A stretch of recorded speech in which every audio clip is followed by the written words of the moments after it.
સંત શ્રી શ્યામબાપુના આશીર્વચનમાંથી વિષય હું આત્મા અને ઉત્પત્તિ. પ્રકરણ હું કોણ છું તેમાં હુંની કક્ષા ત્રીજી. ભાગ 37. ગયા ભાગમાં માનસિક જગતમાં ચિત્તના પહેલા, બીજા અને ત્રીજા સ્તર વિશે સમજ્યા હતા. હવે આગળ ચોથા, પાંચમા અને છઠ્ઠા સ્તર વિશે સમજીએ. ચિત્તનું પેટા સ્તર ચોથું. હવે યાદોનું કામ પૂરું થયું. યાદો પૂરી રીતે ભાવમય બની ગઈ હોય છે. માણસનો મૂળભૂત સ્વભાવ, કોર નેચર નું નિર્માણ આ ચિત્તના ચોથા પેટા સ્તર પર થતું હોય છે. આ પેટા સ્તર પર જે સંસ્કારો થયા હોય છે તેને માણસ જિંદગીભર વળગી રહે છે. તેમાં કોઈ જાતનો ફેરફાર નથી કરી શકતો. જેવો સ્વભાવ હોય, જેવા વિચારો હોય, જેવી આદતો હોય, તે બધું જેમનું તેમ જ રહે. પરિસ્થિતિઓનો અનુભવ પોતાના સ્વભાવ પ્રમાણે કરે, વિચારોની પેટર્ન મુજબ કરે. એટલે કે ચિત્તના ચોથા પેટા સ્તર પર કોઈ ખાસ ફેરફાર ન થઈ શકે. બાળકના જન્મ પહેલા માતાના ગર્ભમાં જ તેના માનસિક જગતનું, ભાવ જગતનું વગેરે બધાનું નિર્માણ થાય છે. બાળકના ભૌતિક શરીરની સાથે સાથે આત્મા સાથે જોડાયેલ સૂક્ષ્મ શરીરમાં રહેલી પૂર્વજન્મોની કાર્મિક ઉર્જા અને જ્ઞાન દ્વારા માનસિક જગતના નિર્માણની પ્રક્રિયા પણ થતી હોય છે. જેમ માતાના ગર્ભમાં બાળકનું ભૌતિક શરીર સંપૂર્ણ વિકસિત થઈ ગયા પછી જન્મ થાય છે, તેવી રીતે શરીર સાથે માનસિક જગત પણ સંપૂર્ણ રીતે વિકસિત થઈ ગયું હોય છે. બાળકના જન્મ પહેલા કે પછી જેમ શારીરિક તકલીફ કે બીમારી થઈ શકે છે, તે રીતે માનસિક જગતમાં પણ એવી ક્ષતિ થઈ શકે છે. જો કે તેનું કારણ ગયા જન્મોની કાર્મિક ઉર્જા હોઈ શકે છે. બાળકના જન્મ પહેલા માતાના ગર્ભમાં જ સંપૂર્ણ માનસિક જગત એટલે તેમાં મનનું સ્તર છોડીને બાકીના દરેક સ્તર, પેટા સ્તર, મુખ્ય વિભાગો અને તેના જરૂર પ્રમાણેના પેટા વિભાગો, કાર્મિક ઉર્જા પ્રમાણેની મુખ્ય સુરંગો બધું જ નિર્માણ થાય છે. પરંતુ મનનું સ્તર બાળકના 1.5-2 વર્ષ પછી બનતું જતું હોય છે અને મનના સ્તરમાં સુરંગો હોતી નથી. જન્મ પછી બાળક જેમ જેમ મોટું થતું જાય તેમ તેમ બાળક તેની સુરંગમાં પ્રવાસ કરતું જાય. માનસિક જગત અનેક જન્મોથી વિકસિત થતું આવ્યું હોય છે. એટલે કે પૂર્વજન્મોની કાર્મિક ઉર્જા દ્વારા સુરંગોની ગુણવત્તા થતી હોય છે અને તે રીતે તેના વિભાગો, પેટા વિભાગો વગેરેનું નિર્માણ થતું હોય છે. તેથી જ ક્યારેક વર્તમાન જન્મના સંસ્કારોથી વિપરીત માણસનો સ્વભાવ હોઈ શકે છે. પરંતુ પહેલી કક્ષાના પહેલા પ્રકાર પ્રમાણે માણસ પહેલીવાર જન્મ લે છે તેનું માનસિક જગત પૂર્ણ વિકસિત નથી હોતું. ભૌતિક શરીર માટે, કર્મેન્દ્રિયો તેમજ જ્ઞાનેન્દ્રિયો માટે અને વર્તમાન જિંદગી માટે વગેરે બધાની મુખ્ય સંચાલન વ્યવસ્થા જ ફક્ત હોય છે. પ્રમુખ વિષયોના વિભાગો, પેટા વિભાગો અને તેની અમુક સુરંગો જ હોય છે. જો કે આટલી થોડી ચીજો પણ તેનું માનસિક જગત વ્યવસ્થિત સંભાળી નથી શકતું, કારણ કે તેમાં પૂર્વજન્મના કોઈ સંસ્કાર, કોઈ કાર્મિક ઉર્જા નથી હોતા. તેથી વર્તમાન જિંદગીથી અને પછીના જન્મોથી માનસિક જગતનો વિકાસ થવા લાગે છે. ચિત્તનું પેટા સ્તર પાંચમું. સાધારણ જિંદગી જીવતા માણસ માટે આ પાંચમું પેટા સ્તર ફક્ત એટલા માટે જરૂરી હોય છે કે અહીં કાર્મિક બેંક આવેલી હોય છે. કાર્મિક બેંક સિવાય દરેક સાધારણ માણસ માટે ચિત્તના આ પાંચમા સ્તરનો અને છઠ્ઠા સ્તરનો કોઈ ઉપયોગ હોતો નથી. એટલે કે માણસ તેનો ઉપયોગ કરી શકતો નથી. કાર્મિક બેંક હોવાના કારણે આ સ્તર બહુ જ સક્રિય હોય છે અને વ્યસ્ત પણ હોય છે. ખાસ તો પહેલી કક્ષાથી ચોથી કક્ષા સુધીના લોકોની કાર્મિક બેંક બહુ વ્યસ્ત હોય છે અને પાંચમી કક્ષાની વ્યક્તિની કાર્મિક બેંક તેની સરખામણીમાં શાંત રહેતી હોય છે. ચિત્તના પાંચમા પેટા સ્તર પર કાર્મિક બેંક તો હોય છે, તે ઉપરાંત વિશેષ જ્ઞાન, અંતઃપ્રેરણા, રહસ્યમય જાણકારીઓ, રહસ્યમય શક્તિઓ કે સિદ્ધિઓ વગેરેના અસંખ્ય વિભાગો આવેલા હોય છે અને વિભાગો કરતાં પણ અનેક ગણા વધારે તેના પેટા વિભાગો આવેલા હોય છે. અને તે બધાને જોડતી એકદમ સાંકડી અને ખૂબ જ મોટી લાંબી સુરંગો તો હોય છે જ. આ સુરંગો એવી આટીઘૂટીવાળી અને જટિલ હોય છે કે કદાચ જો કોઈ ત્યાં સુધી પહોંચે તો પણ મોટા ભાગના માણસો તેમાં અટવાઈ જાય છે, ભટકી જાય છે અને અંતે આજીવન ફસાઈ જતા હોય છે. જો કે સૌથી મોટો વિભાગ અને સૌથી વ્યસ્ત વિભાગ તો કાર્મિક બેંકનો જ હોય છે અને તેનું જ મહત્વ હોય છે. માણસના મૃત્યુ બાદ આ કાર્મિક બેંકમાં રહેલી તમામ કાર્મિક ઉર્જા તેના સૂક્ષ્મ શરીરમાં આવી જાય છે અને આત્મા સાથે જોડાઈ જાય છે.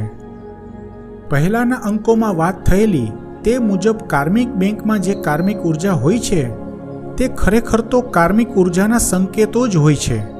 તે સંકેતો પ્રમાણે કાર્મિક ઉર્જા ઉત્પન્ન થતી હોય છે. એટલે કે તે સંકેતો મુજબ માણસ કર્મ કરે અને જેવા કર્મો થાય તેવો ભોગવટો થાય છે. આ કાર્મિક બેંકનો વિભાગ વ્યસ્ત હોય છે તેનો મતલબ એવો નથી કે અહીં દરેક ઇન્સાન પહોંચી શકે છે, પરંતુ કાર્મિક બેંક બહુ વ્યસ્ત હોવાનું કારણ એ છે કે સંપૂર્ણ માનસિક જગતનું સંચાલન અહીંથી થતું હોય છે. સંપૂર્ણ જીવનનું સંચાલન પણ અહીંથી જ થતું હોય છે. તે સંદર્ભમાં કાર્મિક બેંક બહુ જ વ્યસ્ત રહે છે અને રહસ્યમય જાણકારીઓ, વિશેષ માહિતીઓ, રહસ્યમય શક્તિઓ કે સિદ્ધિઓ, અંતઃપ્રેરણા વગેરે વિભાગો સુષુપ્ત અવસ્થામાં હોય છે.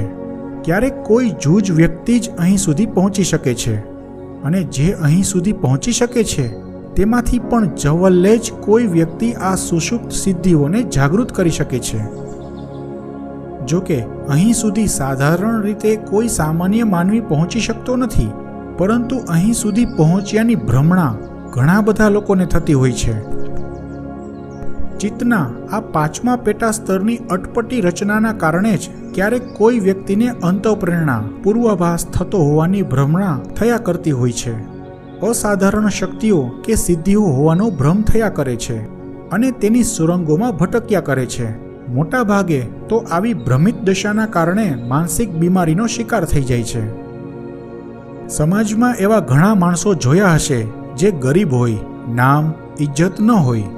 તેવા માણસને તમે પાસે બેસાડી ક્યારેક આત્મીયતાથી વાત કરશો તો તે માણસ પોતાની વિશે મોટી મોટી વાતો કરશે.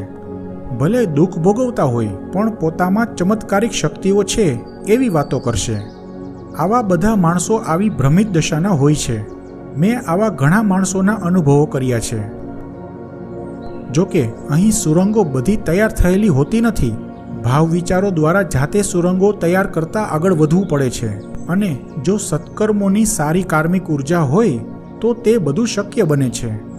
બાકી તો જેમ અફાટ સમુદ્રમાં કોઈ જહાજ દિશાભાન ભૂલીને ભટકી જાય છે તેવી દશા અહીં થાય છે. જેમ કહેવાય છે ને કે ઉપર ઉપરથી જોતા પરમહંસ અને પાગલમાં કોઈ ખાસ ભેદ નથી. તેનું કારણ એ છે કે પરમહંસ પરમ શક્તિને, પરમ તત્વને પામી ગયેલ હોય છે, પરમ જ્ઞાની હોય છે અને પાગલને તેનો ભ્રમ હોય છે. ચિત્તનું પેટાસ્તર 5મું અને પેટાસ્તર 6 જ્ઞાનનો ખજાનો છે. કારણ કે માનસિક જગત જ્યાંથી જ્ઞાનના વાદળો સાથે સંપર્ક સ્થાપિત કરી શકે છે તે આ બંને ચિત્તના પેટાસ્તર 5 અને 6 હોય છે. બ્રહ્માંડમાં દરેક જગ્યાએ સર્વત્ર જ્ઞાનના વાદળો હોય છે. આ જ્ઞાન વાદળોમાં તમામ પ્રકારનું જ્ઞાન હોય છે. છેક પદાર્થથી પરમાત્મા સુધીનું જ્ઞાન હોય છે. અને જે આકાશગંગા, જે સૂર્યો, જે ગ્રહો પર જેવા પ્રકારની જ્ઞાનની જરૂર હોય તેવા જ્ઞાનના વાદળો ત્યાં વધારે હોય છે. આ જ્ઞાનના વાદળો સાથે ચિત્તના પેટાસ્તરમાં આ 5મું પેટાસ્તર અને 6મું પેટાસ્તર તે જ્ઞાનના વાદળો સાથે સંપર્ક સાધી શકે છે. પરંતુ આ સહજ ઘટના નથી. જ્ઞાનના વાદળોમાંથી જ્ઞાન પ્રાપ્ત થાય તેને વિરલ ઘટના જ કહી શકાય. આ જ્ઞાનના વાદળો વિશે વિભાગ બીજો આત્મા તેમાં મહત તત્વના પ્રકરણમાં આવશે.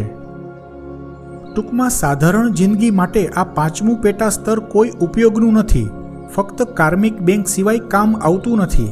કારણ કે સામાન્ય માનવી ચિત્તના પેટાસ્તર 5 સુધી પહોંચી શકતો નથી.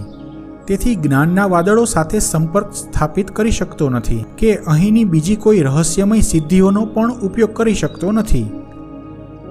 તેથી જિંદગીભર આ પેટાસ્તરના બાકીના બધા વિભાગો સુષુપ્ત જ રહે છે. સુષુપ્ત રહે છે તેનો મતલબ તેનો ઉપયોગ કોઈ કરી શકતું નથી. તેથી તેની સુરંગો તૈયાર હોતી નથી, જાતે બનાવવી પડે છે અને તે સામાન્ય માનવીનું ગજુ નથી, પાત્રતા પણ નથી અને યોગ્યતા પણ નથી. ચિત્તનું પેટાસ્તર છઠ્ઠું. ચિત્તનું આ છઠ્ઠું પેટાસ્તર હંમેશા સુષુપ્ત જ રહેતું હોય છે, અનેક જન્મ સુધી સુષુપ્ત રહેતું હોય છે. પહેલી કક્ષા અને બીજી કક્ષાના લોકો માટે ચિત્તના આ છઠ્ઠા પેટાસ્તરનો કોઈ મતલબ પણ હોતો નથી. જો ચિત્તના પાંચમા પેટાસ્તર સુધી પણ ન પહોંચી શકાતું હોય તો આ છઠ્ઠા પેટાસ્તર સુધી પહોંચવાની તો વાત જ ન થાય. જ્યારે કોઈ વ્યક્તિ ચોથી કક્ષાથી આગળ વધે છે ત્યારે તે આ પેટાસ્તરનો ઉપયોગ કરી શકે છે, પરંતુ આવું ક્યારેક જ બની શકે છે. ક્યારેક કોઈ જૂજ વ્યક્તિ જવલ્લે જ અહીં સુધી પહોંચી શકે છે, જે રેરેસ્ટ રેર કેસ કહેવાય. જેમ કે અમુક વૈજ્ઞાનિકો કે જેણે મૂળભૂત આવિષ્કારો કર્યા હોય છે તે આ સ્તર સુધી પહોંચ્યા હોય છે. પરંતુ જે વૈજ્ઞાનિકોએ સંશોધન ક્ષેત્રમાં મોટું યોગદાન આપ્યું હોય તે પણ અહીં સુધી નથી પહોંચ્યા હોતા. તે બધા પાંચમા પેટાસ્તર સુધી જ પહોંચ્યા હોય છે. અને આપણા મહાન ઋષિઓ તો પાંચમી કક્ષા સુધી પહોંચેલા હતા જ.